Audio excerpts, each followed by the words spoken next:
So good to have you join us today. Hello and welcome to the program. I'm Lee Ji-yoon. Coming up on today's edition of Business Daily.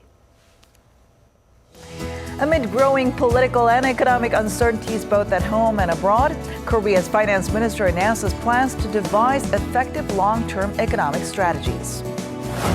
As investigations into the Jeju scandal widen, we take a look at what difficulties this is presenting for the Korean economy and what big tasks lie ahead. These stories and more coming right up.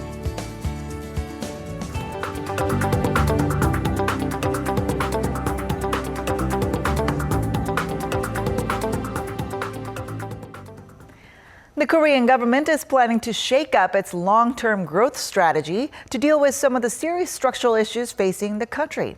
And officials say they hope to lock things down by March. Our Shin Se-min has more. Finance Minister Yoo Il-ho has promised that the government will establish a long-term strategy on the major economic tasks facing Korea. The fundamental challenge is to overcome our economy's structural weak points under the surface of visible risks and dig up new growth engines for the future. The top economic policymaker laid out bullet points on 3 topics: the fourth industrial revolution, population change, and social capital. The government will first analyze the impact of the fourth industrial revolution on the country's industrial structure, employment, and growth, and come up with measures to counter those effects. Reshaping strategies related to Korea's changing population is another. The minister said the government will look ahead a generation to try and prepare for the shift in demographics. Korea has one of the lowest birth rates in the world, and more than half of the population will be older than 52 in 2040. The government has injected almost $130 billion over the past decade to try and boost the chronically low birth rate, an effort seen to have made little impact so far. It also plans to expand social capital, considered intangible infrastructure, to help Korea become an advanced economy and eventually drive up overall productivity. On the recent outcome of the U.S. presidential election, Korea's finance chief confirmed that the government will take swift and solid action to counter any major fluctuations in the market. Local financial authorities have been monitoring markets around the clock, and a working-level group with the help of Trade Ministry is on standby to deal with potential changes from the U.S. on the trade front. Shin Se-min, Business Daily. Korea's top 30 business groups have downsized their combined workforce this year, despite the government's continued efforts to boost employment. According to industry tracker CEO Score, the total number of workers at the group's 255 companies was at roughly 988,000 people as of the end of September, down 1.4% from over a million back in December. Samsung Group scaled down its workforce the most by nearly 10,000 people, with 5 of its business units carrying out massive voluntary retirement programs in the first 6 months of the year. Large-scale reductions were also seen in the shipbuilding sector, with the nation's 3 largest shipyards slashing over 6,000 employees in the first 9 months of the year. Half of the top 30 conglomerates, including LG, CJ, and Hanwha, hired more people. And Samsung Electronics has announced its acquisition of yet another overseas company, this time Canada's NewNet, known for being a leading provider of RCS. Short for Rich Communication Services, the technology allows users to enjoy advanced messaging features like enhanced calling, group chat, and the ability to share large files. Now, this deal is Samsung's 7th acquisition of a foreign firm this year, with all of them combined projected to account for about 27% of all takeovers initiated through the past decade. NewNet Canada will continue to operate independently as a wholly owned subsidiary of Samsung Electronics Canada. And let's now get a quick check on how the markets fared here in Seoul today. Korean shares ended higher on Wednesday as investors were boosted by gains on Wall Street and a jump in global oil prices. At the closing bell, the benchmark Kospi was up 0.62%, finishing the day at 1979.65, while the tech-heavy Kosdaq also went up by 1.68% to end at 627.83. The Korean won ended at 1,169.21 against the U.S. dollar. And a quick reminder, tomorrow students here in Korea will be taking the college entrance exam, which means the Korean stock market will open 1 hour later than usual at 10 a.m. Korea time and also close 1 hour later at 4:30 p.m. As the massive influence peddling and corruption scandal surrounding President Park Geun-hye's confidante continues to grip the nation, concerns about the country's already feeble pace of economic recovery are also piling up. And these concerns come especially at a time when the government is drawing up plans on how to run the economy next year. For more on this, we're now joined by our Hong-jae in the studio. Thanks for coming in today. Hi, Jiyoon. All right, so let's start off with how things look right now, also keeping in mind that Korea is forecast to have a new top economic policymaker. Right. After the political scandal broke, President Park Geun-hye pushed through a cabinet reshuffle nominating Im Jong-yong as the new finance minister. Im is currently the head of the Financial Services Commission. The incumbent finance minister, who also holds the title as the deputy prime minister, is Yoo Il-ho. So while Im is likely the one pushing through policies for next year, the sitting finance chief is Yoo, putting the two in an awkward position as they try to work out the big picture for next year's economic plans. The vice finance minister, Choi Sang-mok, has earlier said, though, that the government will maintain its expansionary policy and that current frameworks will have continuity despite this change at the top. The 2017 economic plan will be unveiled next month. So with that, what can we expect from the economic policy plan? As I just said, as the vice finance minister has mentioned, experts say the government will continue on with the expansionary policy to rev up growth. This, of course, as the economy had been, even before the scandal, suffering from mounting uncertainties at home and abroad. Take a listen. Uncertainties have increased, especially now with U.S. President-elect Donald Trump. His policy details have not been made clear yet, but if he actually does push for protectionism, it'll have a big impact on local exports. Also, his policy for fiscal expansion has already pushed up U.S. rates. And if this raises rates here as well, it could influence Korea's property market as well. Now, the scandal is also expected to delay the passage for the budget plan for next year. So what's the forecast on that front? The National Assembly has to approve the budget plan by the 2nd of next month, but that many pundits are not sure that this will happen due to the ongoing scandal and surrounding political tensions. If the parliament fails to meet the deadline, the cash that has to be poured into the economy starting next January will not be put into motion as planned. Some opposition party lawmakers have cast doubts over the excessive rise in cultural, sports, and tourism-related expenditures in the budget plan.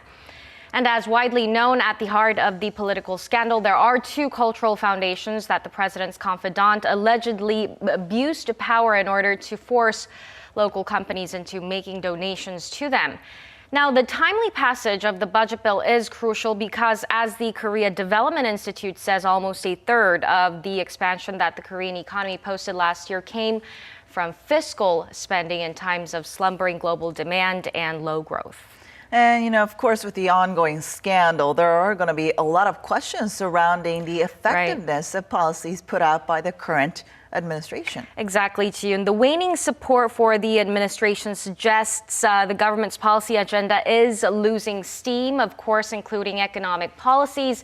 The government has already laid out measures for job creation, boosting the service sector, and policymakers are in the midst of working out the restructuring of the ailing shipping and shipbuilding industries. But with the scandal putting a brake on all this, coupled with uncertainties abroad, a majority of local and global financial institutions are expecting another year of 2% growth in 2017. And of course, all this comes as investigations continue. Right. All right. Thank you so much for coming in today. Thanks for having me.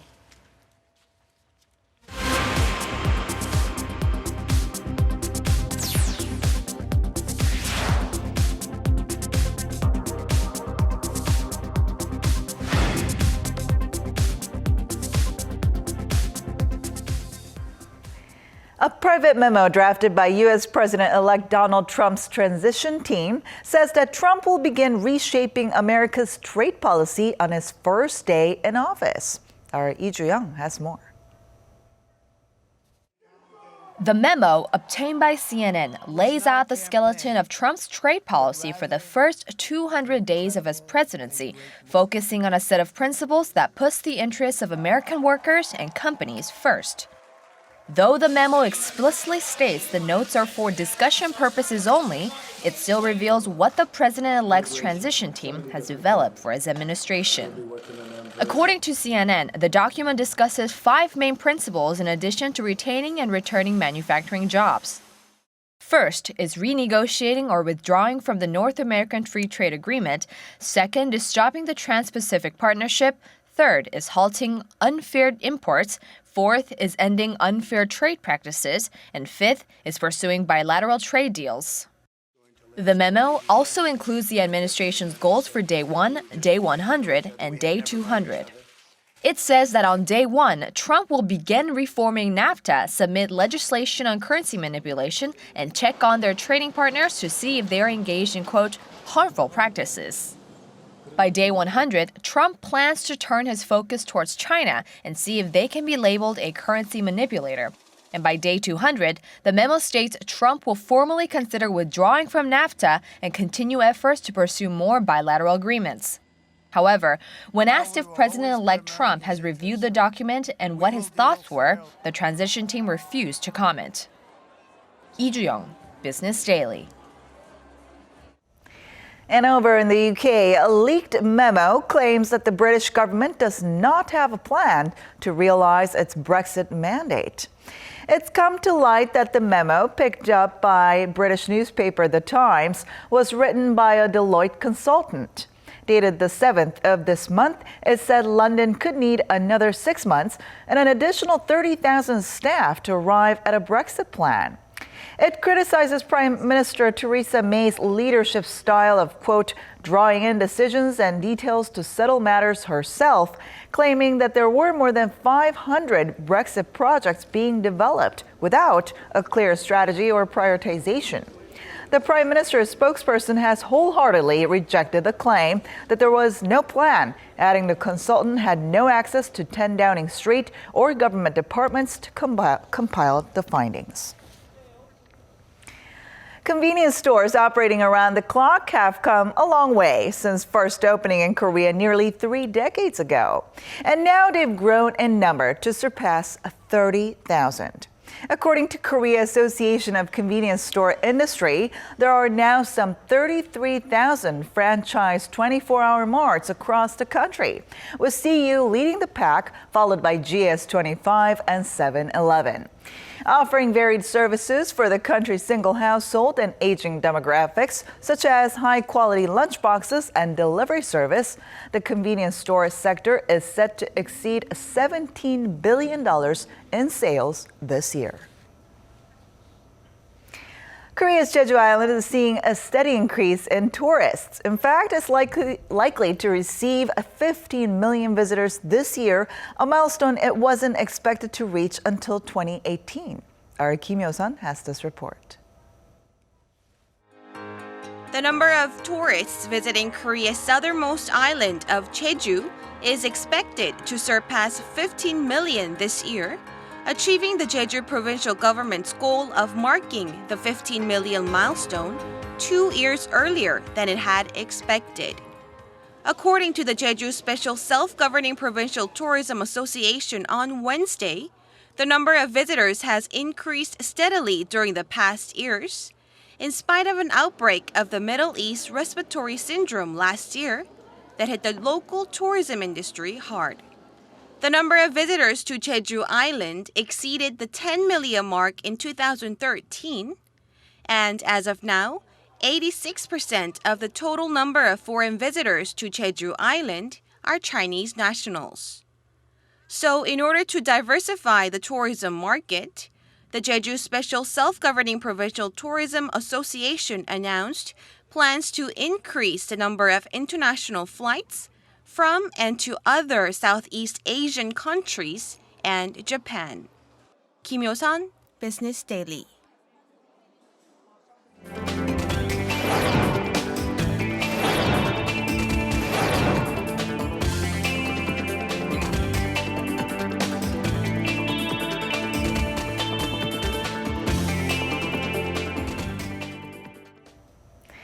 And that wraps it up for today. Thanks for watching. I will be back tomorrow with more at the same time, same place for your Business Daily. Until then, goodbye.